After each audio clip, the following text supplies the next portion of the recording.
3 मिनिटात 30 बातम्या. Powered by बाबा जाधव मसाले, खजिना मराठी चवीचा. अस्सल खा, अस्सल रहा.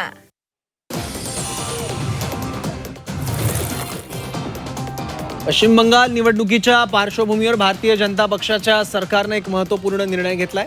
भाजपचे आमदार आणि अर्थतज्ञ अशोक कुमार लाहिरी यांची नीती आयोगाच्या पुढील उपाध्यक्षपदी नियुक्ती करण्यात आली. लाहिरी हे नीती आयोगाचे विद्यमान उपाध्यक्ष सुमन बेरी यांची जागा घेतील.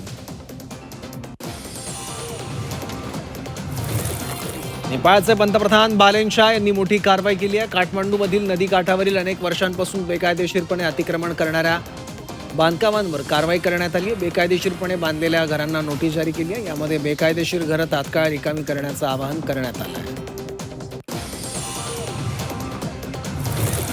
अंमलबारी संचालनालयाने पश्चिम बंगालमधील अनेक ठिकाणी छापे टाकलेत आणि कथित रेशन वितरण घोटाळ्याशी संबंधित मनी लॉन्ड्रिंग प्रकरणाचा तपास अधिक तीव्र केलाय. अधिकाऱ्यांच्या मते सार्वजनिक वितरण प्रणालीतील अनियमितता आणि आर्थिक गैरव्यवहाराचे पुरावे गोळा करणं हा या कारवाईचा उद्देश आहे. आसामच्या डिब्रुगडमध्ये वादळी वाऱ्यासह मुसळधार पाऊस झालाय. अचानक आलेल्या पावसामुळे नागरिकांची तारांबळ झाली. दरम्यान हवामान विभागानं अतिमुसळधार पावसाचा अलर्ट जाहीर केला. अमेरिकेचे संरक्षण सचिव पीट हेक्सेथ यांनी इराणबाबत कठोर भूमिका घेतली. मध्य पूर्वेतील सुरू असलेला संघर्ष संपवण्यासाठी एका चांगल्या कराराला सहमती देण्याचं आवाहन त्यांनी तेहरानला केलं. तसंच वेळ संपण्यापूर्वी करार करण्यासाठी इराणकडे एक ऐतिहासिक संधी असल्याचं अमेरिकेच्या संरक्षण सचिवांनी सांगितलं. उत्तराखंडच्या रुद्रप्रयागमधील जंगलाला भीषण आग लागली आहे. आगीत वनपंचायत क्षेत्र आणि महसुली वनक्षेत्रांमधील सुमारे 15 हेक्टर जमिनीचं नुकसान झालं. वनविभागानं वाढत्या घटनांसाठी दीर्घकाळचा कोरडा हवामान आणि मानवी निष्काळजीपणा यांना जबाबदार धरला आहे.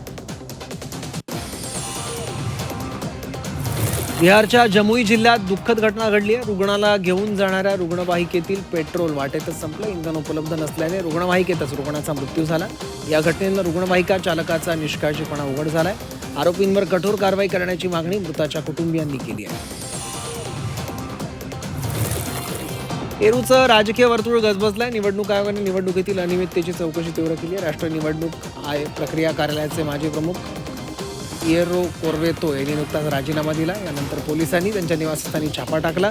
मतमोजणीला होणाऱ्या दीर्घ विलंबामुळे वाढलेल्या जनक्षोभातून ही चौकशी सुरू झाली आहे. चीनच्या सशस्त्र दलांनी लष्करी सामर्थ्याचं प्रदर्शन करत फिलिपिन्सच्या लुझॉन बेटाच्या पूर्वेकडील समुद्रात मोठ्या प्रमाणावर प्रत्यक्ष गोळीबाराचा सराव केला.